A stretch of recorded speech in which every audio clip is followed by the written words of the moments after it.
Not many know of his unique birth on that fateful Monday morning many years ago in Lagos State, where his mother brought him into the world with very little help before she could go to the hospital.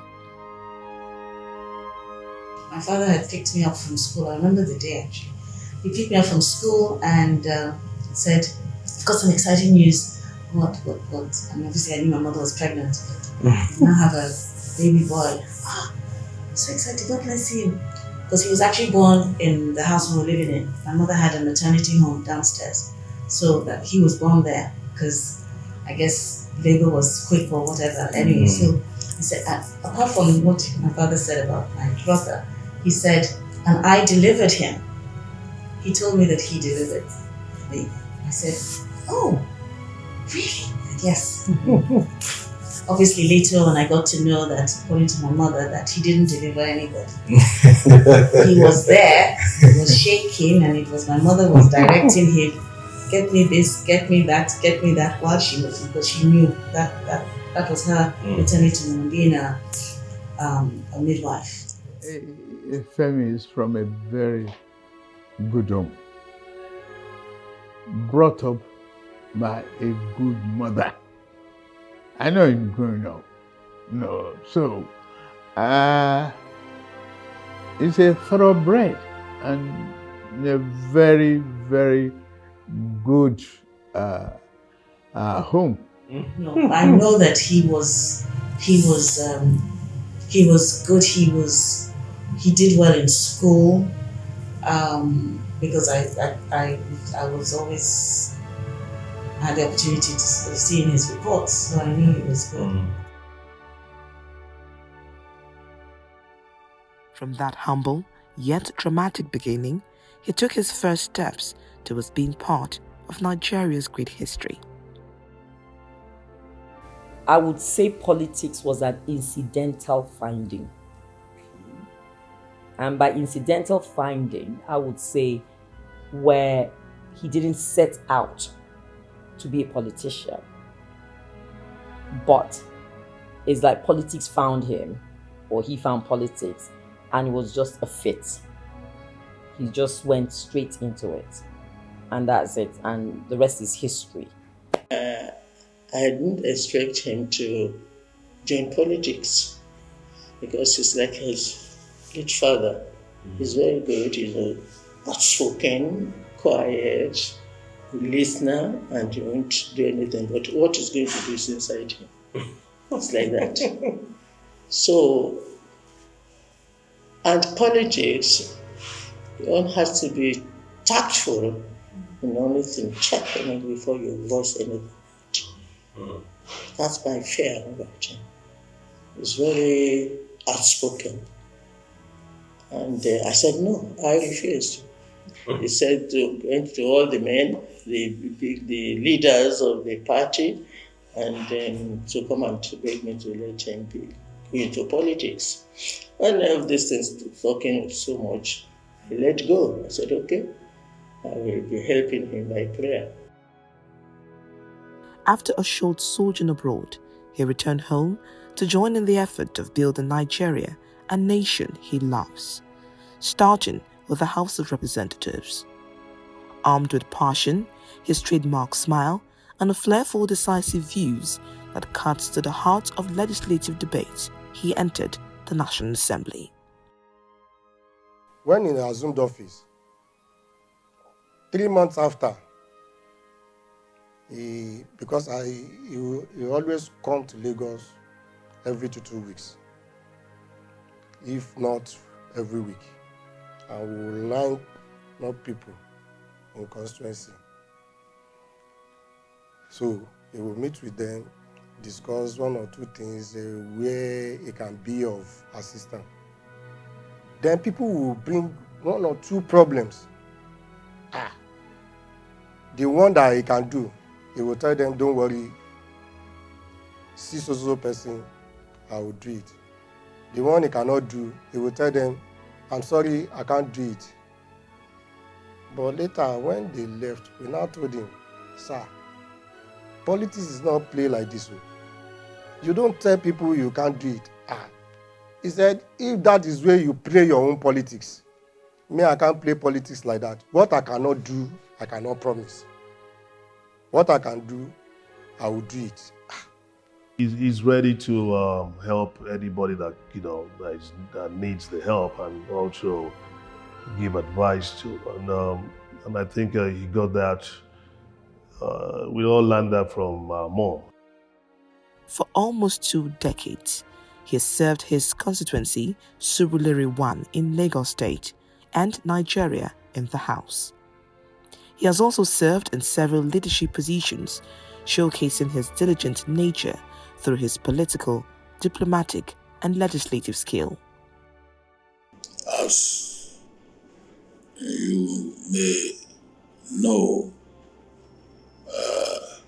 his period in the House of Representatives overlapped with my period as president. And I found a very pleasant human being, very respectful, very understanding, very attentive, and a man that I would say, hey, he understands Nigeria. He's in fact a Nigerian to the core. I observed Femi a long time ago in the sense that when I was taking interest to watch the debates in the House of Representatives, he used to be on his feet most of the time, passionately defending the party, and the issues he believed in. He impressed me very much, very early on, as a committed member of House of Representatives. As a minority leader then, you can see he was playing the role of the minority, which was expected of him then. But again, when he sees issues about the country, it's not because he's a minority leader, therefore he will oppose. No. He looks at it as, for what I've said, look, this has nothing to do with party. This has to do with the country.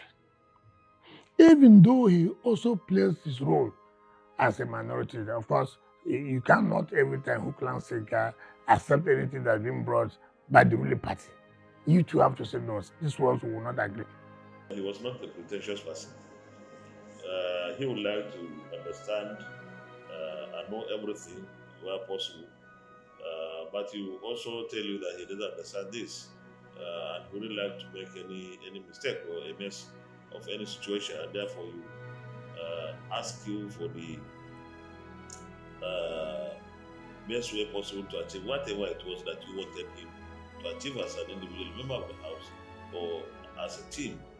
He's an all-rounder when it comes to parliamentary politics and parliamentary duties, because they are two different things. Politics to me is about managing people and situations, which I think he has handled well. That's where he is today.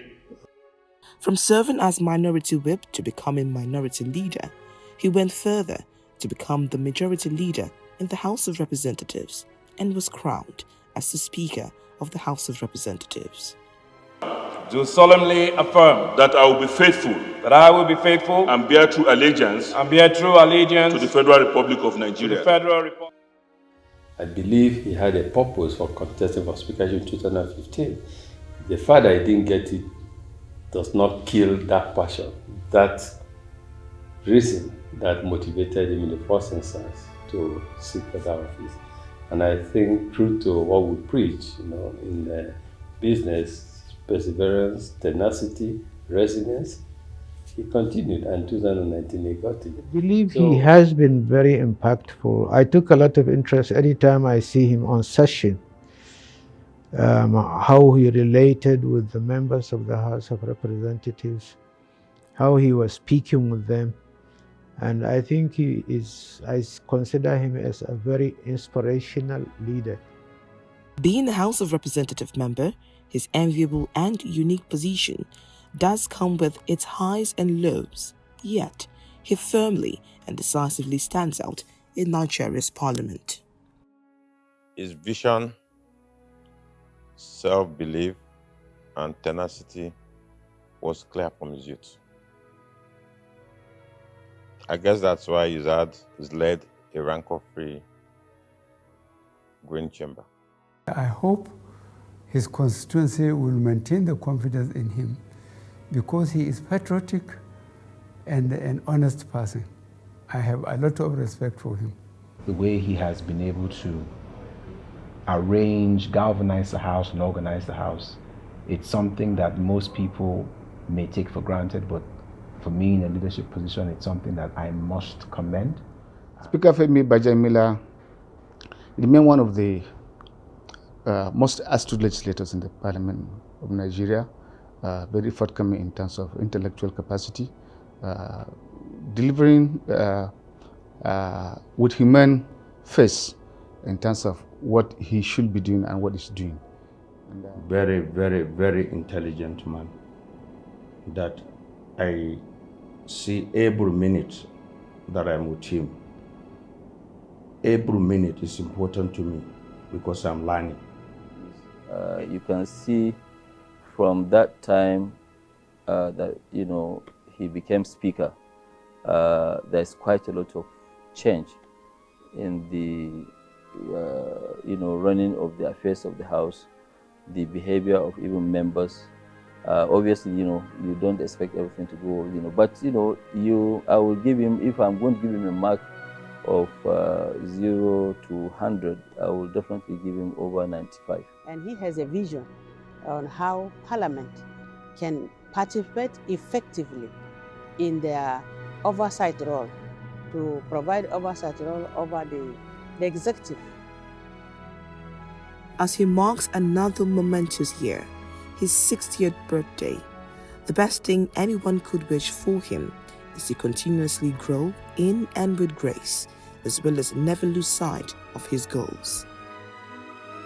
Femo, Delia and I joined Salamatu, the family, friends, associates, and compatriots across the nation and abroad to celebrate your 60th birthday. I pray that you will see very many more years in divine health, in peace and joy, and that you will see your children and their children achieve greatness, and that you will also see the Nigeria of our dreams in your lifetime. In Jesus' name. Happy birthday, my brother. God bless you. I wish Femi, my friend, our speaker, our number 4 citizen, greater successes in all his future endeavors. I wish him long life. I wish him good health. No doubt you've achieved what many others will have dreamed to achieve, but not. But your accomplishment, your character, your determination, the quality of your being is well reflected in what you do. Don't stop it. Just continue with strong determination, simplicity, consistency, and a dream of a larger position in this country and in Africa as a whole. Very many happy returns of the day, maybe another 60 more years to make it 120. My prayer is that you enjoy this evening of your life in good health, in sound mind. You enjoy it in peace, you enjoy it in prosperity, and most importantly, what you leave behind is a great name for your family and all that is associated with and to you. So I wish him a very, very happy birthday in good health, with long life and God's continued blessings. The blessings of Almighty God will continue to reside with you, and it will bless your new age. Ẹ pẹ́ láyé, ẹ fi ìrọ̀rùn lògbà. Porogodo ayé ò ní lù fún yín jó. Ẹ ní ṣubú, ẹ ní dànù. He said to continue to be strong. And politically, I pray that whatever his heart desires, God will grant to him. However I wish to go, God will continue to be with him and support him. There's a lot that we believe you can still give to Nigeria. There's a lot that we believe you can still, give to your children. And so that's why I will pray that for God to give you good health, to give you sound mind, to give you long life, on your 60th birthday. I want once again to congratulate him for having chalked 60 years of a very fruitful, eventful, and rewarding years on earth. May God prolong his life so that he can continue to serve the people of Nigeria and also serve the people of Africa. So I want to wish my brother, the Speaker of the House of Representatives, Honorable Gbajabiamila, at 60, very happy birthday and many happy returns. And I will say, Otinshi, Eko Mashi, Mayiware Padao. Happy birthday to a gentleman, a voice of the people, a leader many times over, our sparkling speaker. Happy birthday, Mr. Speaker.